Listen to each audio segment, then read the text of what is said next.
Olá! Hoje vamos dar uma olhada mais a fundo num livro que faz uma pergunta bem intrigante, não é? Será que o céu pode mesmo tocar a terra no nosso dia a dia? O livro é Quando o Céu Toca a Terra, do Gelson Morgado, lançado em 2025. Temos aqui alguns trechos e a nossa ideia é fazer uma exploração das ideias principais do autor, sobre essa interseção, não é? Entre o divino e o humano. E o que é que acontece quando se encontram? O subtítulo já entrega um pouco. O impossível se torna realidade. Uhum. A premissa é que existe um espaço sagrado onde milagres podem acontecer. Ok. Vamos tentar desvendar isso. Exatamente. Logo na introdução, o livro fala desse espaço como um lugar onde as barreiras entre o humano e o divino, tipo assim, se dissolvem. O autor, o Gelson Morgado, ele usa testemunhos, reflexões, para argumentar que, na verdade, estamos rodeados por uma realidade maior do que a gente imagina. E que é acessível pela fé. Certo? E o primeiro capítulo tem justamente o título do livro, Quando o Céu Toca a Terra. Mas o que significa esse toque, segundo ele? É algo físico, simbólico? Como é? Olha, ele descreve como uma experiência palpável, sabe? Da presença de Deus. O sagrado se manifestando no nosso dia a dia. E o fascinante é como ele liga isso a conceitos bíblicos bem conhecidos. Por exemplo, ele cita Mateus 6,10. Ah, a oração do Pai Nosso. Venha ao teu reino. Isso. Assim na terra como no céu. Ele interpreta isso como um convite ativo, um pedido para que a realidade celestial se manifeste aqui. E também Filipenses 3,20, que nos lembra que a nossa cidadania está nos céus. Quer dizer, sugere uma ligação que já existe, né? Entendi. Então não é só uma ideia abstrata. Mas como é que isso acontece na prática? Onde é que o autor diz que a gente vê isso? Ele aponta para várias coisas, bem do nosso cotidiano mesmo. Atos de amor, de compaixão. Ele vê isso como reflexos da bondade divina. Momentos de cura, de restauração, seja física ou espiritual. A beleza da natureza também, que pode nos lembrar dessa grandeza. E claro, as experiências espirituais, tipo oração, meditação, que abririam o nosso coração para essa conexão. E aí que a coisa fica mesmo interessante. O livro fala de uma transformação profunda quando isso acontece, não é? Sim, sim. O autor vai buscar, por exemplo, 2 Coríntios 5,17. Se alguém está em Cristo, é nova criação. E Romanos 12,2. Ser transformado pela renovação da mente. E para mostrar que isso não é só teoria, o capítulo 1 traz uma lista bem extensa de personagens bíblicos. Não são só um ou dois, não. Eu vi essa parte, é uma lista enorme mesmo. Moisés na sarça ardente, a visão de Isaías no templo, Pedro reconhecendo Jesus, a anunciação a Maria, a conversão de Paulo na estrada para Damasco. e vai desde figuras assim mais conhecidas, até gente como Zaqueu ou a mulher samaritana. Exatamente.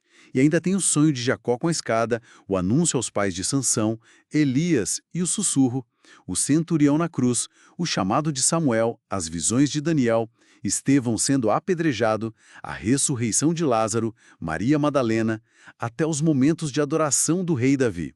O ponto que ele parece querer mostrar com essa variedade toda é que esses encontros, essas transformações não ficaram lá atrás, sabe? Não são só para os heróis da fé. Faz sentido. É como se fosse um padrão, né? Um modelo do que ele acredita que ainda é possível hoje. Precisamente.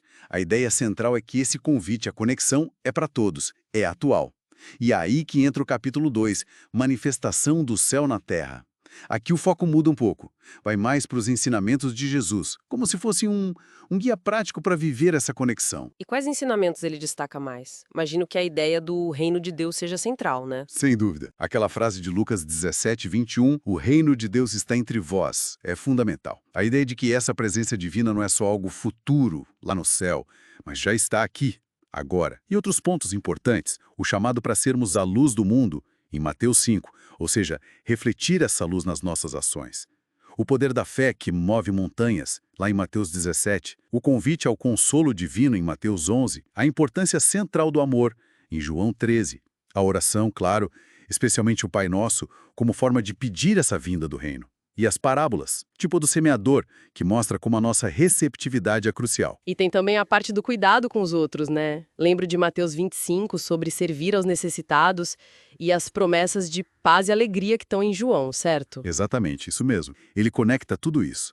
E como a gente vê isso no dia a dia? Ele sugere que é nas conexões humanas verdadeiras, na apreciação da natureza, em momentos de introspecção, até nos pequenos gestos de bondade. A ideia é, tipo, cultivar uma consciência do sagrado no meio do comum. Mas não é só reconhecer, pois não. O livro também nos desafia a sermos essa manifestação, a agirmos. Correto. O capítulo 2 avança para essa ideia, sermos agentes de transformação. Viver segundo esses ensinamentos. Menciona a importância da comunidade citando Atos 2, sobre os primeiros cristãos partilhando tudo, e Filipenses 4, sobre a paz que vem da oração em conjunto. E aí ele volta a dar exemplos bíblicos, mas agora de pessoas que, na visão dele, trouxeram o céu à terra com suas vidas. Moisés, com a libertação. Davi, como a liderança justa. Esther, com a coragem dela. Daniel, com a integridade. E, claro, Jesus como o exemplo máximo. Viver assim, para o autor, é participar ativamente na vinda desse reino aqui. Isso leva-nos direitinho ao capítulo 3. O que acontece quando o céu toca a terra? Quais são as consequências que o livro descreve? O que muda? Olha, o capítulo detalha vários efeitos. O primeiro é uma esperança renovada, sabe? Aquela força extra, especialmente em tempos difíceis. Depois, um florescimento da compaixão e da solidariedade, que leva a gente a agir, a ajudar, a fortalecer laços. Terceiro, uma paz interior, aquela que o próprio Jesus menciona em João 14. Uma paz que ajuda a encarar os desafios e até promove a reconciliação. Quarto, um despertar da criatividade, da inspiração. E quinto, uma renovação espiritual mais ampla, uma busca por um significado mais profundo na vida. Parece uma transformação bem abrangente mesmo, afeta várias áreas. Sim, é bastante abrangente. E o autor reforça isso conectando com mais conceitos e exemplos bíblicos. Ele fala da transformação pessoal radical, tipo a de Paulo, fala de curas e milagres como sinais desse toque divino, da restauração de relacionamentos, lembra da parábola do filho pródigo, da busca por justiça social e libertação, citando Lucas 4, a missão de Jesus, da unidade da comunidade de fé, como em Atos 2, da esperança e do propósito que a fé oferece, como em Romanos 15, 13. Menciona também a importância da adoração, citando Salmos, onde Deus habita nos louvores. Fala da manifestação do fruto do Espírito, lá em Gálatas 5, como prova visível dessa mudança interna. O impacto social, como na parábola do bom samaritano. O poder dos testemunhos pessoais. O papel da oração eficaz, em Tiago 5. E até a esperança da vida eterna, João 3,16. E da renovação final de tudo, em Apocalipse 21. Uau! Realmente ele conecta esse toque a quase todas as dimensões da experiência humana e espiritual. É uma visão bem integrada, sim. Ele vê esse encontro como algo com potencial para impactar tudo, do mais íntimo ao mais amplo. E chegamos então ao capítulo 4, Venha o teu reino. Ele dedica um capítulo inteiro a essa frase do Pai Nosso. O que ele explora aí? Exatamente. Este capítulo mergulha no significado dessa súplica de Mateus 6:10. A ideia principal é que não é só um pedido passivo, tipo, que vem um dia. É um clamor ativo. Um desejo forte para que a justiça, a misericórdia, o amor de Deus se tornem a norma aqui, na nossa realidade terrena, agora. Ele enfatiza muito que o reino de Deus não é só algo futuro, mas algo que pode e deve ser vivido aqui e agora.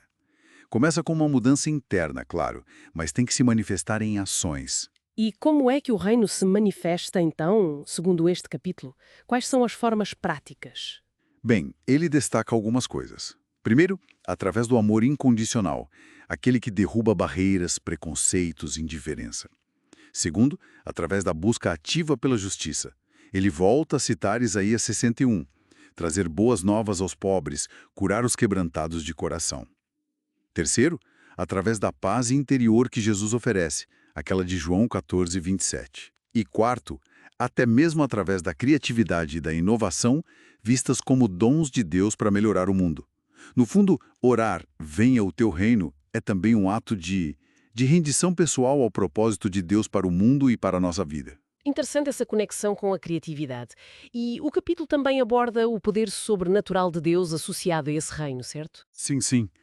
Na parte final, ele explora várias facetas desse poder divino que, segundo ele, tornam o reino uma realidade possível e ativa. Falo do poder da criação, lá em Gênesis, o poder de curar, como em Tiago 5, de libertar, Lucas 4, de fazer milagres, tipo acalmar a tempestade em Marcos 4, o poder de transformar vidas radicalmente, 2 Coríntios 5,17, de prover o necessário, Filipenses 4,19, de restaurar relacionamentos quebrados, Efésios 2, o poder sobre o medo e a ansiedade, que a gente vê em Filipenses 4, de dar orientação e sabedoria, Tiago 1, 5, e até a capacidade de usar circunstâncias ruins para um bem maior, Romanos 8, 28. É uma afirmação bem forte sobre a intervenção divina na realidade, então. Sem dúvida. É uma visão onde Deus não é um espectador distante, mas um ator ativo e poderoso na história humana. E imagino que, depois de tudo isso, o autor termine o corpo principal do livro com um incentivo, um chamado à prática? Sim, exatamente. Há um apelo final para que a pessoa que leu coloque em prática o que aprendeu. Ele deseja mesmo um novo tempo na vida do leitor, da leitora e da sua família. E depois disso, o livro ainda inclui uns apêndices. Tem uma oração de aceitação, um convite para se tornar parceiro do ministério dele e uma lista de outras obras que ele escreveu. Portanto, fazendo aqui um resumo desta nossa exploração do livro Quando o Céu Toca a Terra, a mensagem central parece ser muito clara, né?